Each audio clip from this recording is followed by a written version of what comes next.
अन्डाको बोक्राले यति ठुलो काम गर्ने रहेछ, सबैजनाले थाहा हुनुपर्ने कुरा, स्पेसली प्लान्ट लभर साथीहरूले।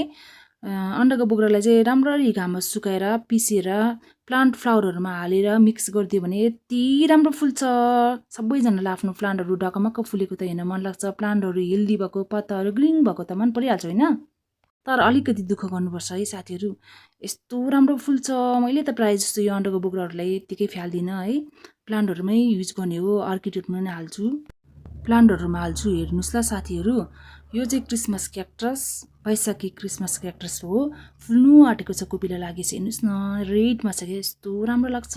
अब फुल्नु आँटेको छ नि त, त्यही भएर मजाले माथि माथि हालेर माटो चलाइदिने के साथीहरू। यो नि साथीहरू हिजो अस्ति मात्रै सारेको, तर कोपिला लागेको हेर्नुहोस् न। मैले अस्ति माघतिर मात्रै दार्जिलिङबाट लिएर आएको, कति छिटो कोपिला लागेर फुल्नु आँटिसक्यो, यस्तो खुसी लागिरहेछ। सबैजनाले अन्डाको बोक्रा युज गर्नु